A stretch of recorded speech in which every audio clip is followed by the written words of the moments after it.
Hey, what's going on, guys? 13th Andy here. I want to talk to you about what to look for in a first guitar for somebody who wants to play metal. I'll tell you a little bit about what I got, what I wish I got, and what you can keep an eye out for to make sure that you get the most for your money out of a first guitar. All right, now also in this video, I'm going to play one of the oldest songs that I ever wrote any parts for. It is from back when I still played my first guitar. It's not from, the year I bought my first guitar, but I was still playing my first guitar when we wrote this song. And so I think this song was written in 1999, so I thought it'd be appropriate to wear a shirt from 1999, because I don't throw anything away, apparently. That's including this guy. There it is, focus, yeah, first guitar. It's looking a little worn. So this thing started out as red. It also started out as a PV Raptor. This was a typical Strat copy. Pretty standard double cut body style, which they're talking about. The cutaways here. Like I said, it was bright red, single coil pickups, nothing special about it. I have done all kinds of terrible things to this guitar, but also all kinds of things to make it a little bit better. There have been refinishes all over the place, so don't pay attention to how it looks now. But the first thing that you want to do when you're looking at a first guitar and you say, hey, I want to play some metal songs, so I want something that looks like this, right? Because that's a metal guitar. No, stop. The first thing to do is to look for a guitar with a humbucker pickup in the bridge position. That's what I didn't get. So a humbucker pickup normally looks like that kind of double style pickup. I'll put a picture of it somewhere. Oh, there, somewhere. I'll put a picture of it right now. So this is a single coil pickup. Single coil pickup. These things that are just a single oval. Two of those is a humbucker pickup. It's essential for playing metal. Unless you're Yngwie, don't get me started. I mean, there's exceptions to every rule. But you want a guitar with a humbucker pickup. It's going to be less noisy. It's going to get you that tight tone that you're looking for, that you hear on all the records that you're listening to. And I didn't even listen to records when I started out. I don't know where that term came from out of my mouth there. So all the shit you're listening to on Spotify. So, Jesus Christ. So what I did, one of my first steps on this thing was to get the pickup swapped out. I didn't do it myself. I'm not a big electronics person. It's never been my strong suit. I just play guitar, people.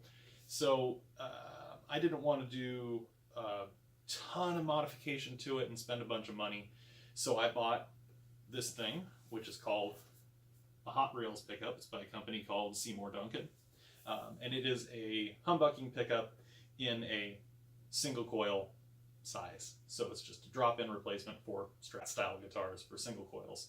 So that got me the tone that I wanted. I also took off the string trees. It had these little two metal pieces that you probably see on a bunch of guitars holding the strings down right here. The intention of that is to hold the string angle down to where it stays in the nut nicely. This one didn't need it, and all it was doing was binding in those metal pieces because they were cheap. I could have upgraded them. I didn't need it, so I just took those off. The other big upgrade that I did to this was my tuning pegs. If you watched my last video, you probably heard me say Spurzle locking tuners about 75 trillion times, but that's what I have on my guitars. So that is these guys. I took the old ones off, and I bought these new ones, and I took it to a shop and had them put it in because they had to drill a couple new holes for it. They weren't direct drop-in replacements, otherwise it's a super easy job to do it yourself. I let them do the drilling and put those on. So these are locking tuners. It prevents the string from slipping out of it. Just put the string in there, pull it tight, lock the tuning peg, and then tune up just a little bit. Those were the major upgrades.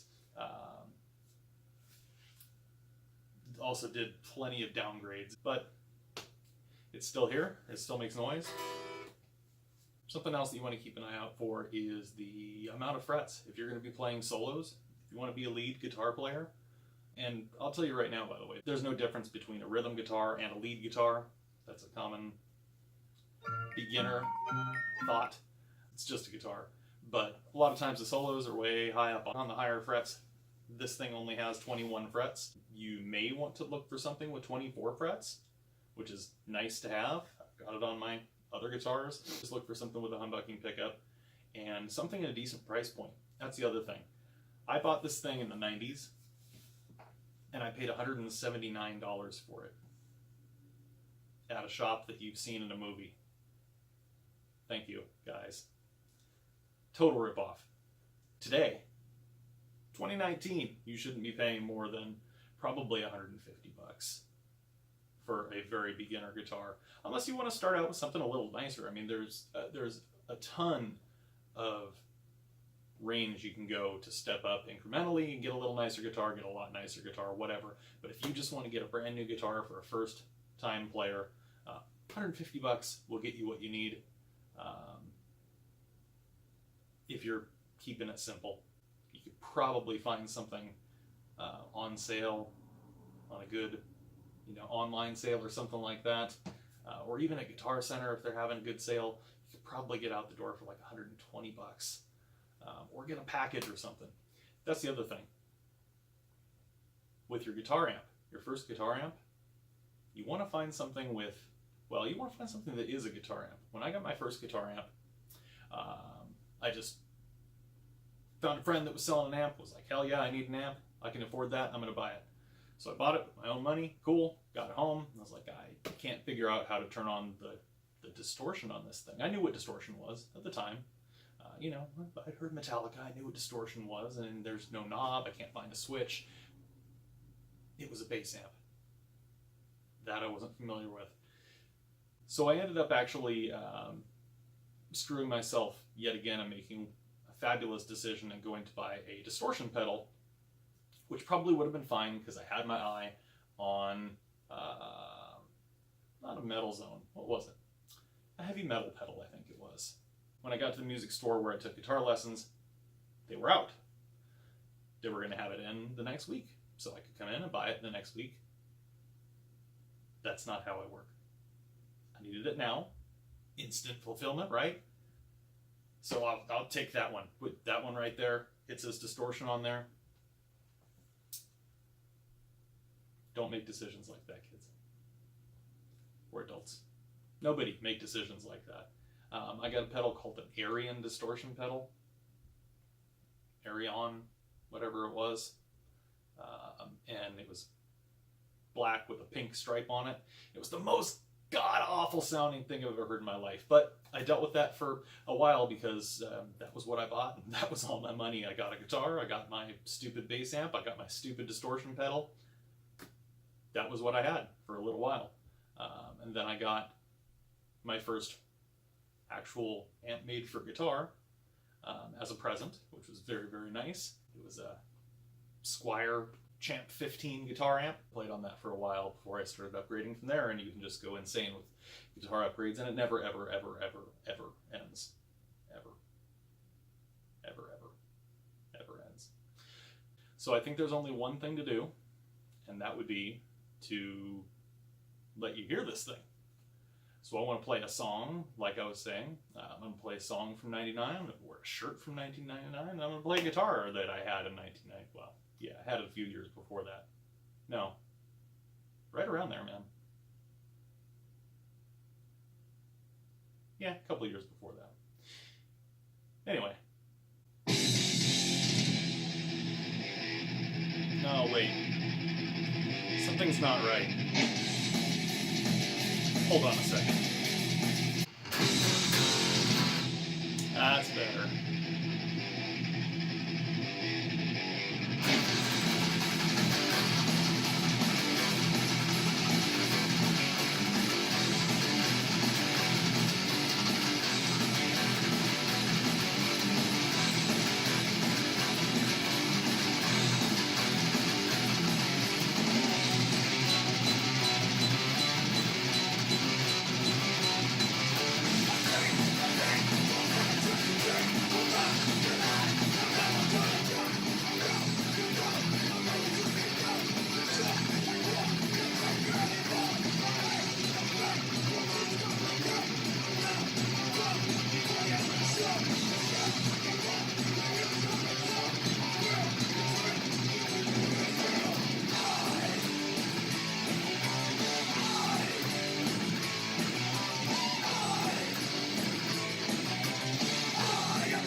Currently it cuts out.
Yeah. Still works, pretty much. Check that out. It's cutting out on the volume knob.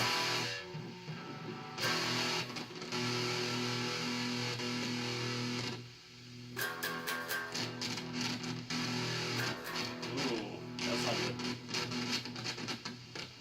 Oh shit, did I break it?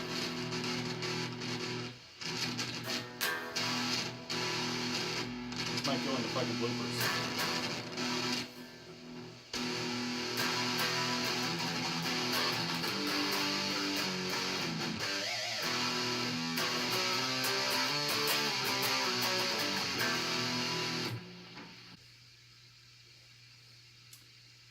All right. Oh my god, this thing, look at listen how loud that is. Can you hear that? Oh my god. You, be quiet. It's still not the best thing for distortion, by the way. You have to turn a bunch of knobs. Like, this thing's on it's a gain 1, gain 2 in volume, and that's kind of how you play with it. So, with the gain 1 and gain 2 all the way up, yeah, those things are dimed. Then the volume knob is just your volume knob and it's on the distortion, but you can kind of like lower those but not all the way down, and then you play with the gain and the volume and you get a clean focus camera. Jesus. Anyway,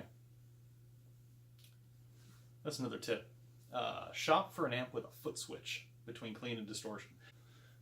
That's going to make your life a hell of a lot easier. Foot switch. Or just get a distortion pedal, which is like way back when that was my first concept anyway, and if I had just had patience and done it right, it probably would have been a lot better. And hell, I'd probably still have that today too, because I don't throw anything away, clearly. All right, if there's any questions, please let me know in the comments. Let me know what you'd like to see in the next video, and I'll talk to you soon. Stay metal.